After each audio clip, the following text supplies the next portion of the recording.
Who dat to the Who Dat Nation. Welcome to the Dome Patrol podcast, your podcast for the New Orleans Saints here on the KB Radio Network. Week 10 is in the books for the New Orleans Saints, and wouldn't you know, after 2 months, 2 months of losing, 7 straight to be exact, the New Orleans Saints have snapped their 7-game losing streak and won. They won, and not only won, but they beat the Atlanta Falcons by the score of 20-17 in the Superdome this week. And I'm going to tell you something. I'm going to be 100% real. I am so happy. I feel like the Saints just won the Super Bowl because honestly, this is our Super Bowl this season. We're not going anywhere else. We don't have any other game that's of this magnitude as far as the fan base is concerned. If you're a true Saints fan, you know that this game had to be won. We had to beat the Atlanta Falcons because this is our hated rivals. This has been since the inception of this division, since these two teams started linking up. You can tell by looking at the all-time overall record of these two squads. It's dead even. It's a back and forth, and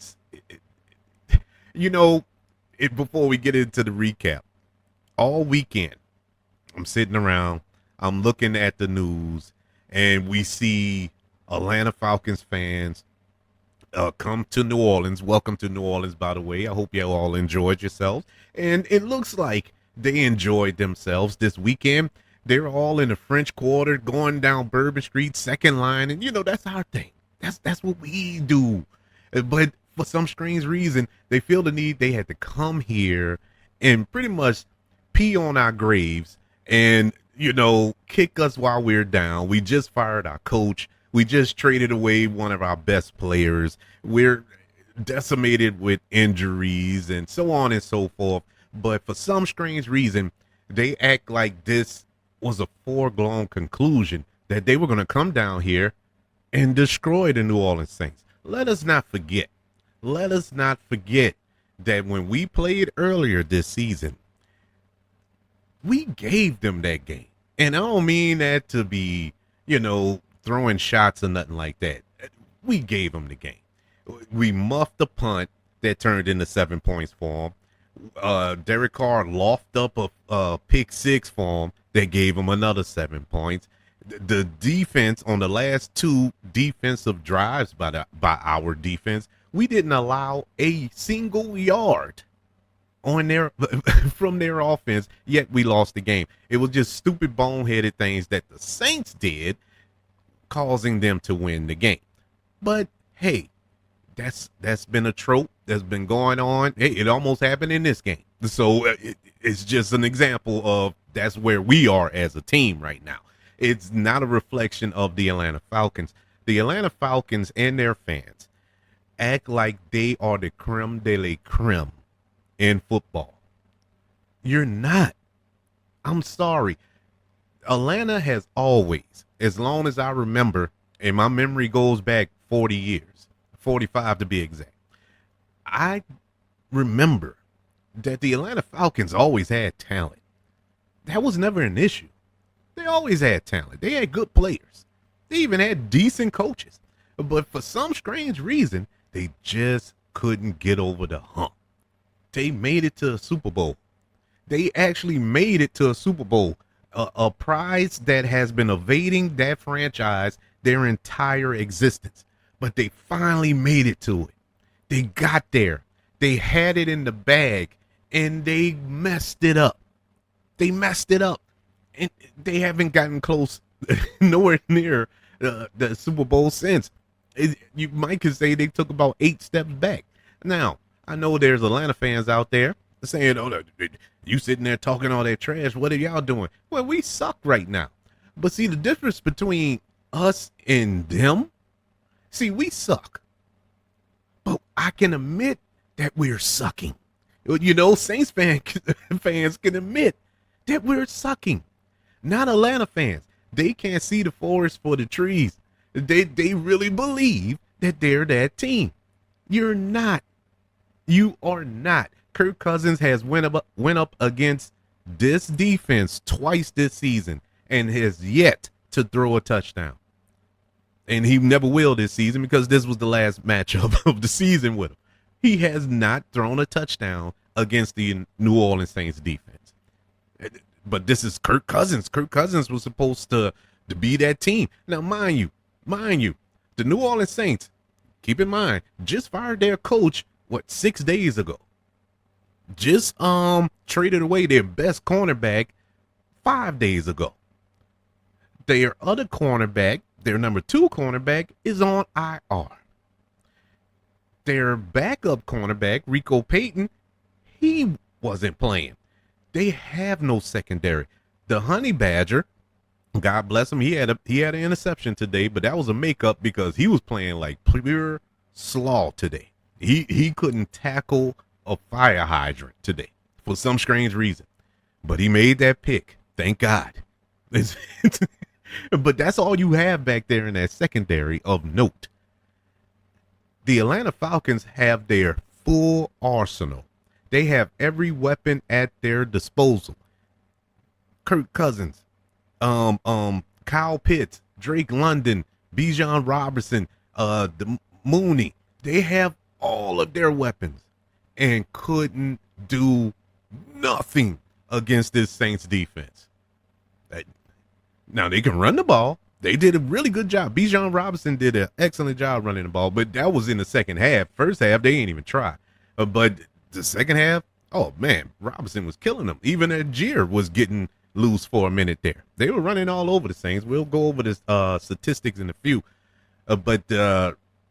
Yeah, this was supposed to be the year. You know, Kirk Cousins is there, and he's going to shepherd this team. Let me give you a word of advice, Atlanta fans. I'm going to help y'all. Even though we're rivals, I'm going to help y'all going forward. You see how Derek Carr is pure hot garbage? And he was hot garbage today. You see how he's garbage and we just accepted the fact that's what it is? We're stuck with that. You need to come to that realization with Kirk Cousins. I don't understand the fascination with Kirk Cousins. Never did. Even when going all the way back to Washington. Never understood why everybody felt this guy was the second coming of Drew Brees or Tom Brady or something. He is not that good. No, if he was, what has he won? Please, somebody tell me, what has Kirk Cousins won? I'll wait. Did he win something in Washington? Nope. Did he win anything in Minnesota? Nope. Is he going to win anything in Atlanta? No. Because they did not impress me today. Atlanta Falcons did not impress me. And I'm saying all that to say, yeah, the Saints won this game, but the Saints won against an inferior team. Atlanta is not a good team. Atlanta's going to win these little whatever games going forward. Most likely, they're going to win the division because Tampa is kind of reeling. Even though Tampa won, no, they lost today. Tampa lost today against the 49ers. But they're probably going to win the division, probably get a home playoff game. That's about as far as y'all going to go. It is what it is. You're not beating Detroit. You're not beating the Rams. You're not beating Frisco. You're not beating Washington. I don't see it. I just don't see it. But that's neither here or there. That's the Atlanta Falcons. I just had to get that off my chest because Atlanta always talk that noise, and it's like, my God, do y'all really think y'all run this division? Even when the Saints are horrible, the Saints always takes time out of their schedule to let you know you're second. You're never be us. You, in the words of Kendrick Lamar, you're not like us. I'm sorry. Let it go. It is what it is. It's fine with being second. It's fine. And it's okay. We did you a favor. We just let you know where we stand. Now, with that being said, I hope and pray that the Saints don't win another game this season. I just wanted them to win this. I just wanted them to win this. Yes, we messed up our draft position, but it was worth it. It was worth it. I'm happy with this victory. But the rest of the year, I could care less. I really could, win or lose. I really just want them to play hard. And today, they played hard. They played inspired football today on all three sides of the ball. Special teams, offense and defense. They looked like a brand new team. It was a new energy. Now, normally, historically, throughout the NFL, whenever there's a change at head coaching, and the interim comes in, and the first game or two, the first week or two that the new coach is there, yeah, there's always a different vibe. Inspired football being played.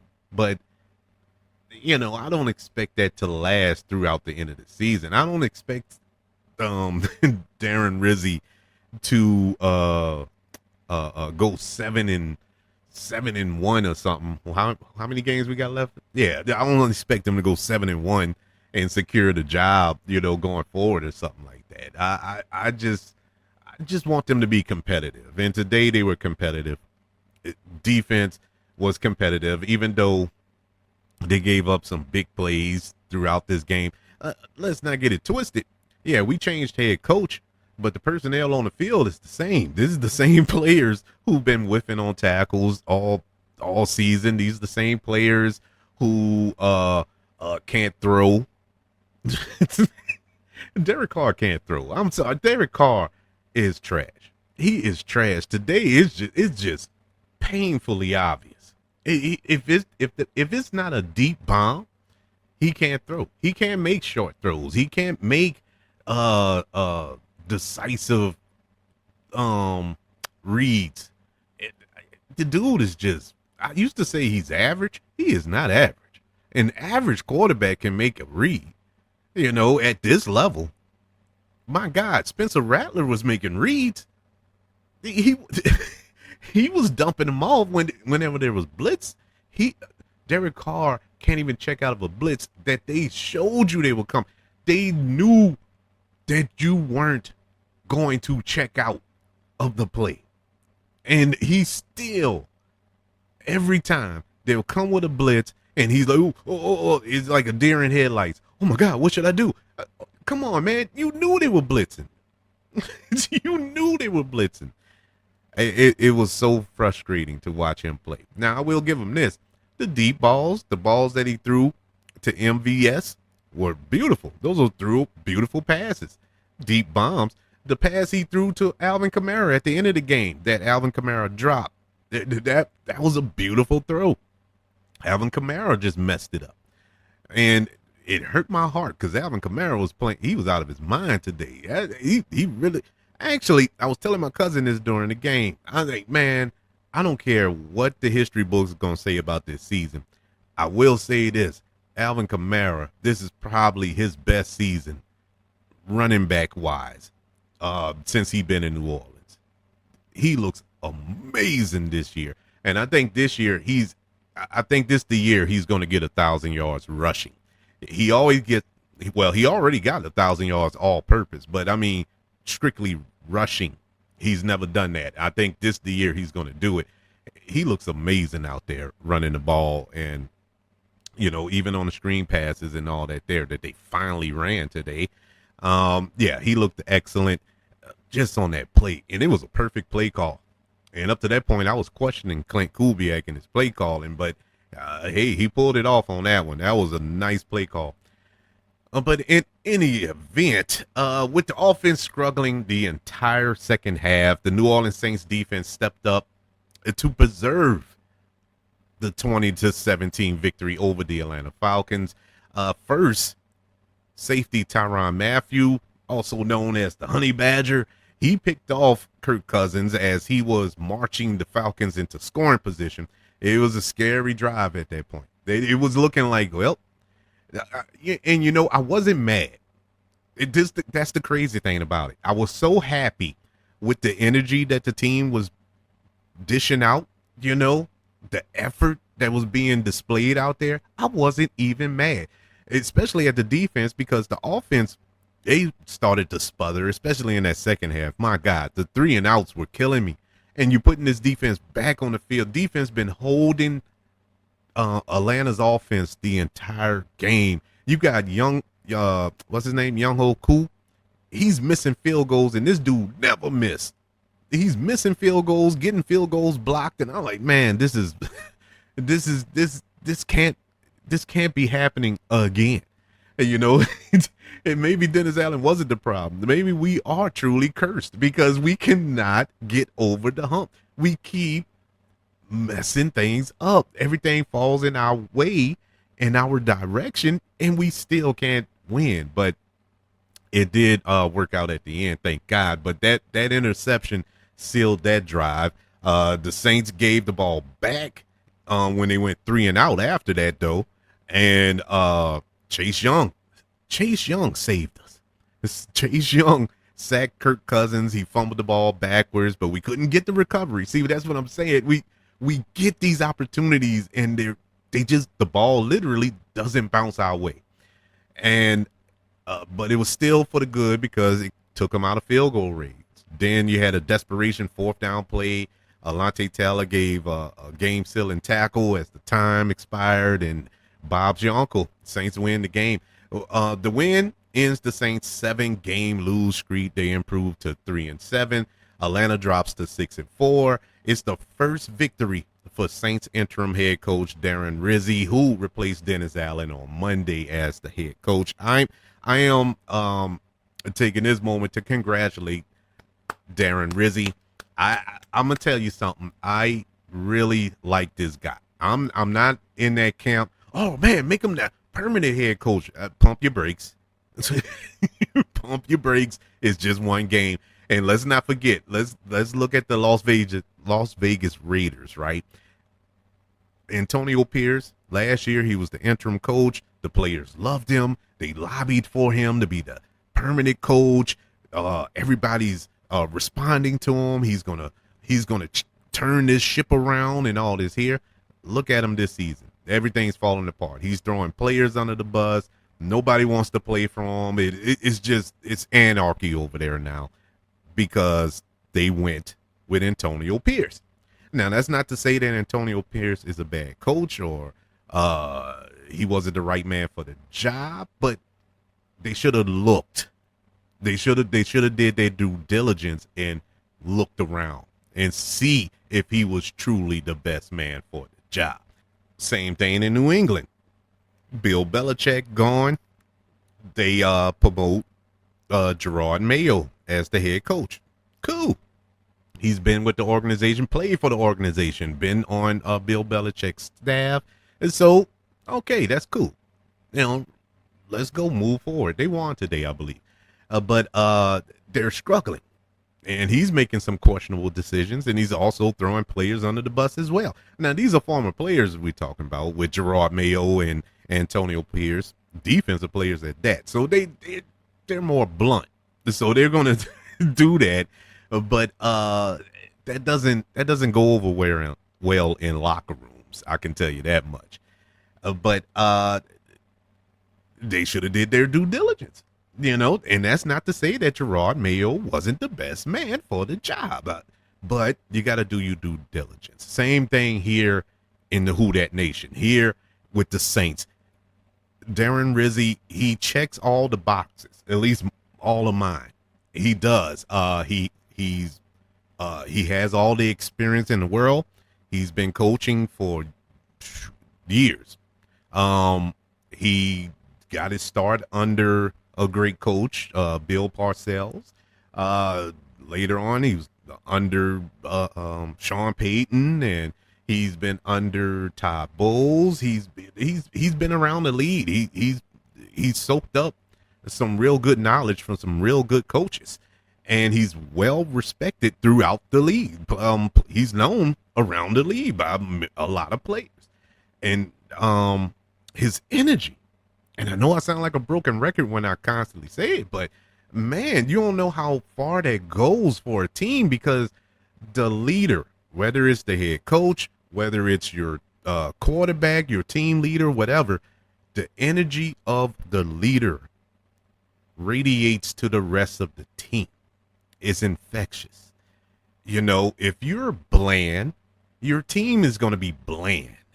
If you're hyped up, excited, your team is going to be hyped up and excited. Let's just stay here in New Orleans. You look at when Sean Payton was the coach. Sean Payton, discipline. He got loose. He'll get fun in the locker room. He'll dance around with them, but he'll get in a press conference and be as stern as I don't know what, you know, do your job and blah, blah, blah. And the team, it reflected. And anybody who didn't have that same aura, they were off the team, you know. So you had that, it all reflected on the team. And the same thing with Drew Brees when he was here on the Sean Payton, you know, it all reflected on the team. We fast forward, Dennis Allen becomes the head coach. Bland, vanilla, no swag, just out there. And the team just looked like they were out there. You know, no fire, no energy, no nothing. No accountability, no nothing. Darren Rizzi, one game now. I'm not jumping out the window here, but it's just one game. He comes out, his opening press conference, he's fiery, he's excited, he's passionate, he's emotional. And the team came out today with that same fire, that same emotion, that same passion. You can just see it. It radiated on the TV screen. And I was upset with myself because I had an opportunity to go to this game for free. Somebody was going to give me tickets. But I was so disgusted with this team, but I don't want to. Why would I waste my time? That's what I was telling them. I'm like, I appreciate it, but I ain't going. Now I'm kicking myself. Like, man, I wish I would have went. I wish I would have went. And I'll probably never get that opportunity again. Oh, well. But any event, yeah, you have a different vibe and feel with this squad. And you can tell after the game, when the game was over and the emotion that poured out from Darren Rizzi. I mean, throughout the game, when he was going at it with the refs about a call and all this here, Dennis Allen did none of that. And I hate to kick a man when he's down. God bless him. I wish him well. But Dennis Allen is so trash as a head coach. They, like on the oh my God, was it the catch? That wasn't a catch. No, it wasn't that. It was the holding call on the first play of the game when we were robbed of that touchdown by Taysom Hill, because that was not a holding. That was not a holding call. They blew that, but it cost us 7 points. Anyways, Darren Rizzi was hot. Darren Rizzi was going at it with the refs. He was, you know, got emotional, got in their face. Same thing with another play that happened later in the game. A couple of times, you know, when they blocked the field goal, John Ridgeway blocked the field goal. The emotion, the fire. Of course, he's a special teams guy, so of course he was going to be super excited for that. But it's just the emotion on it, and that radiates to the rest of the team. Who doesn't want to play for that? Who doesn't want to play for a coach like that? You know, but we'll see going forward, man. I mean, if he can get this team, and I'm not championing for them to win out and make some noise, and you know, we end up picking 18th or 19th in the draft, and you know, that would stink. But then you got to think too, no matter where we pick, as long as Mickey Loomis is the general manager, it's going to be a bad pick anyway, because he hasn't picked well. But let's slide over to our stats. But well, before we get to the stats, I also want to say this. I'm talking about the team and how things have changed. All season, you haven't heard Cam Jordan name. You haven't heard Chase Young name. You didn't even hear Peyton Turner. You probably forgot he was on the team. But today, you heard them guys' name. Peyton Turner. This probably was his best game as a New Orleans Saint. He was all over. He was in that backfield like he was on Kirk Cousins like white on rice today. I was so proud of him.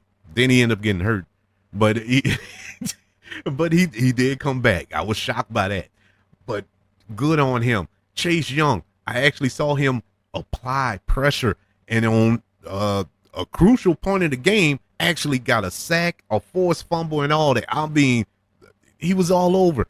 Cam Jordan had a big sack today, his first sack of the year.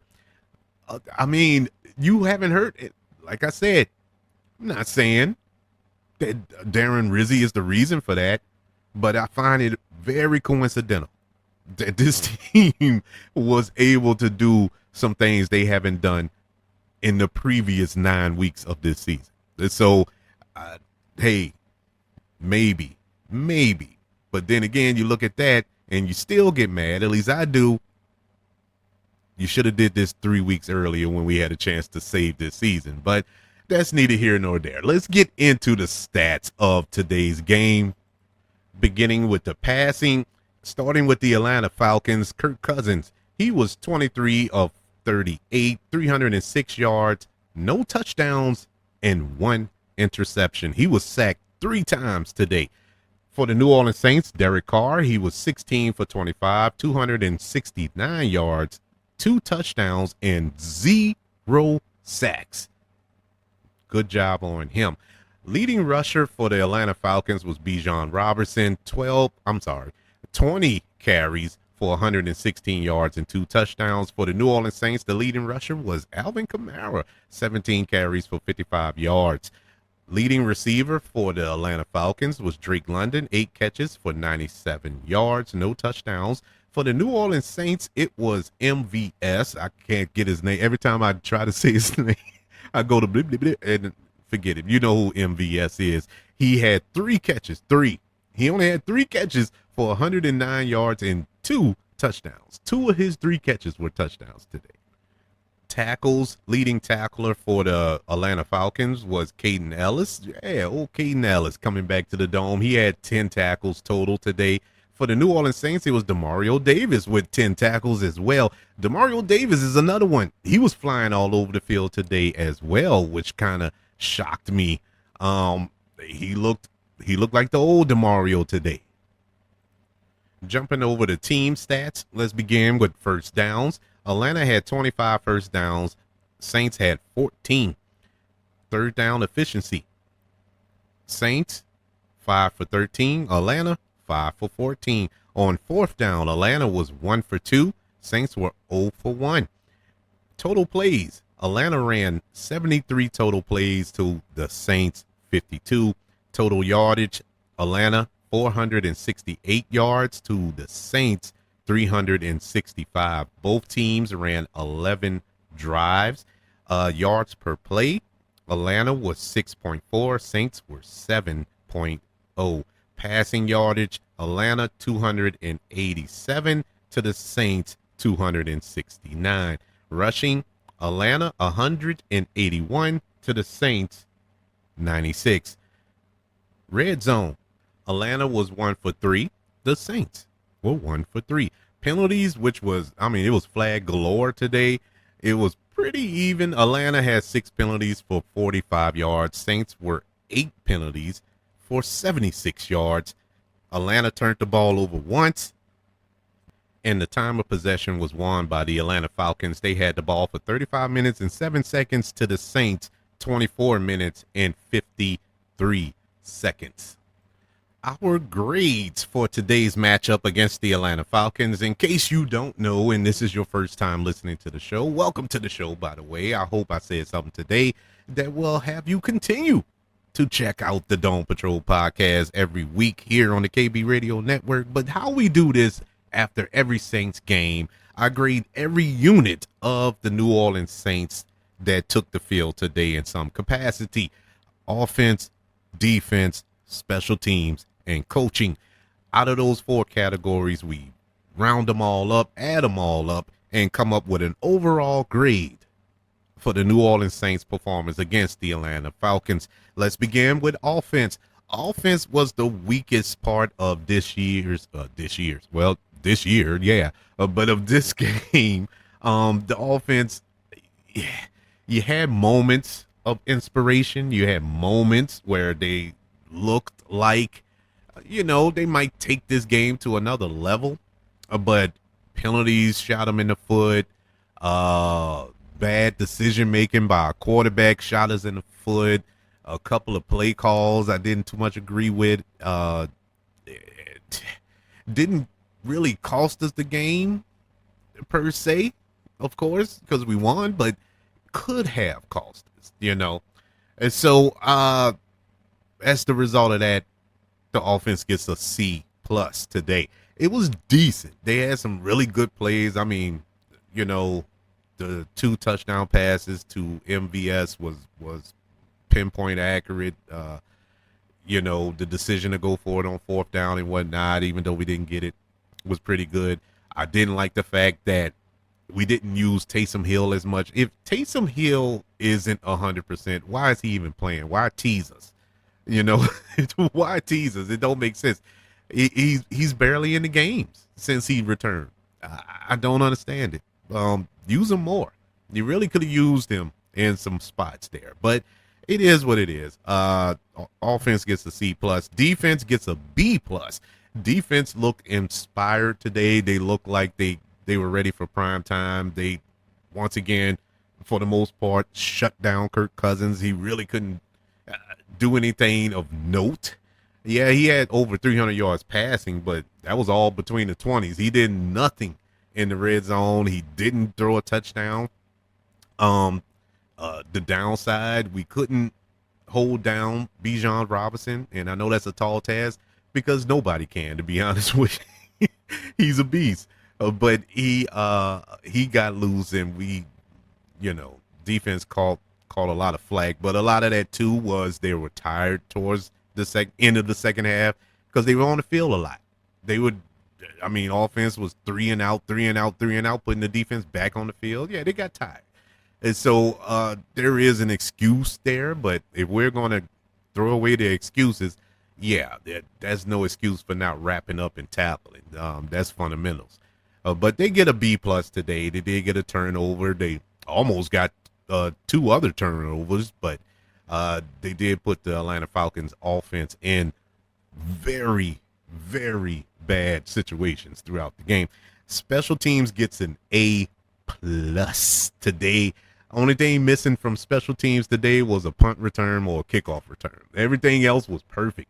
It was perfect. You blocked a field goal. I ain't gonna say you made them miss 2 other field goals, but I'm gonna give you the credit nonetheless because the special teams was on the field.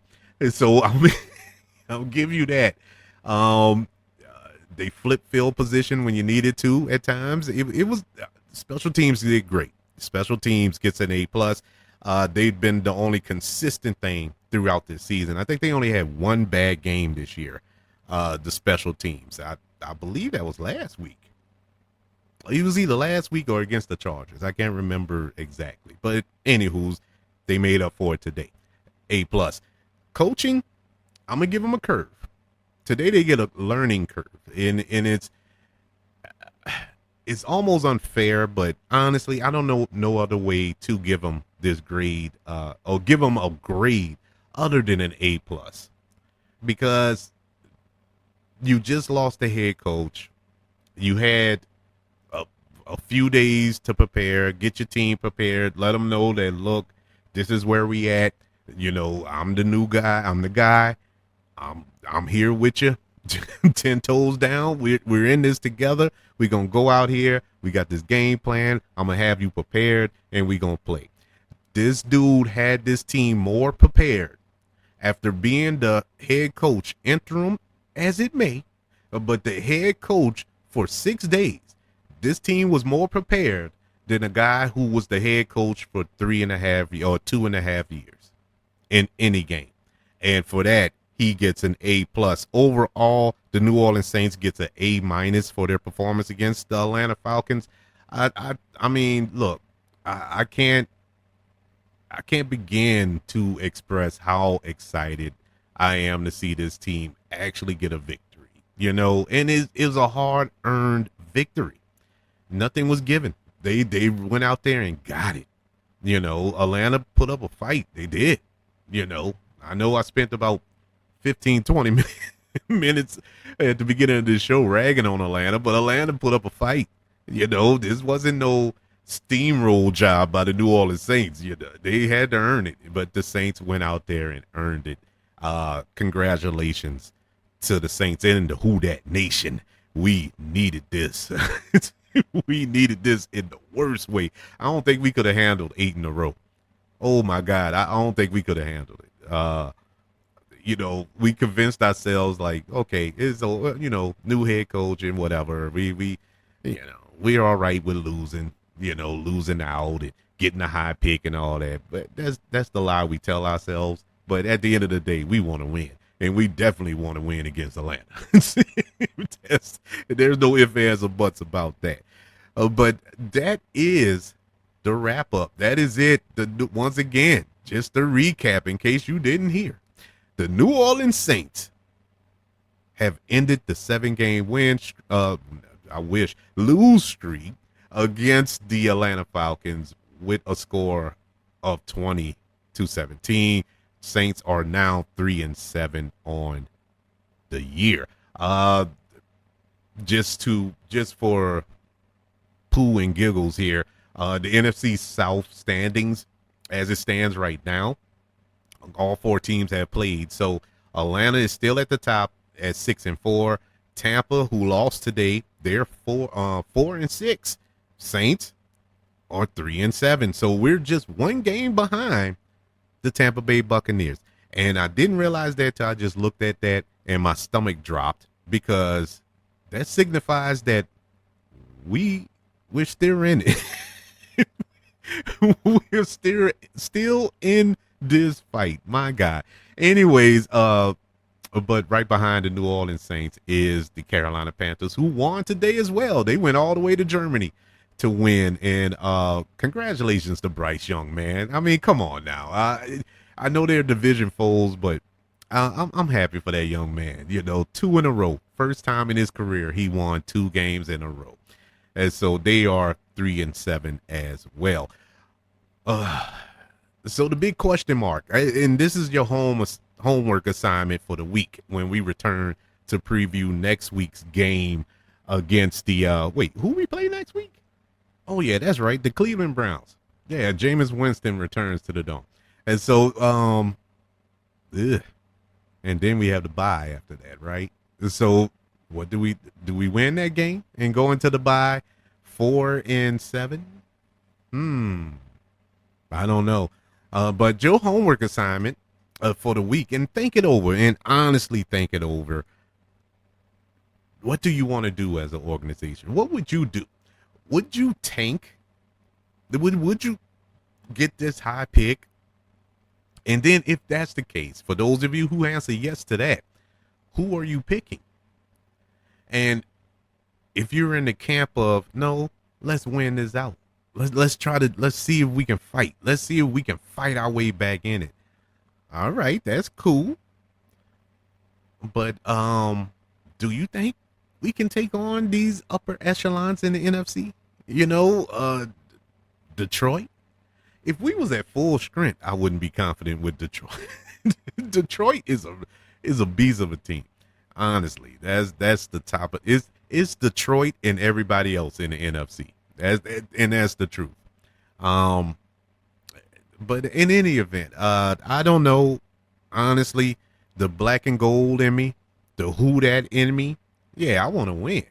I want to see how we stack up against everybody, but the common sense football analyst in me is like, man, just forget it, man. Try to rebuild. But you have Mickey Loomis coming out and saying, no, we're not rebuilding. We're not doing an overhaul. I think that was the verbiage that he used. We're not doing a complete overhaul. So I don't know what they're doing. I don't know. I mean, we got a lot of bad contracts and not casualties, but we have a real bad cap going into next year. So I don't know, man. I don't know. I got to think it over too. I gave myself homework as well. So it's a catch-22, I guess. Either you lose. But my only thing, and I said this I've been saying this for the past few weeks, to be honest with you, I just want my team to go out there and fight. If we can fight like we fought today in every game and we lose, I wouldn't complain at all. I wouldn't fuss, fight, argue, get mad, blood pressure raise, none of that. Because I know you went out there and gave it your all. And that's what they did today. That's all I'm asking for. So in that regard, are you happy? Are you excited? Is your week gonna go well? I know it's been some dark days the last 2 months, and we finally can breathe. We can finally strut into work this Monday. Well, Tuesday for some of us. I'm off tomorrow. Yay! But we are finally back in the win column. How do you feel, and how are you feeling in the Who Dat Nation? Let me know by email, kbradiopodcast@gmail.com. You could also search for this show on all social media platforms. Just search for the KB Radio Network, as well as on YouTube. Subscribe to the YouTube channel, like this video, share this video. Just search for the KB Radio Network channel on YouTube. It's very simple, very, very simple. Also, if you're listening on Apple Podcasts, Spotify, iHeartRadio, don't forget about the 5 stars, the reviews, and sharing. It'll be very, very appreciative. Everybody, thank you for joining me here on the Dome Patrol Podcast, your podcast for the New Orleans Saints here on the KB Radio Network. The Saints come out victorious yet again. It feels like it's been years to say that the Saints won. I don't even know how to feel right now, but I know it feels good. Everybody, enjoy your week. Enjoy your Veterans Day. To all the veterans out there, thank you for your service.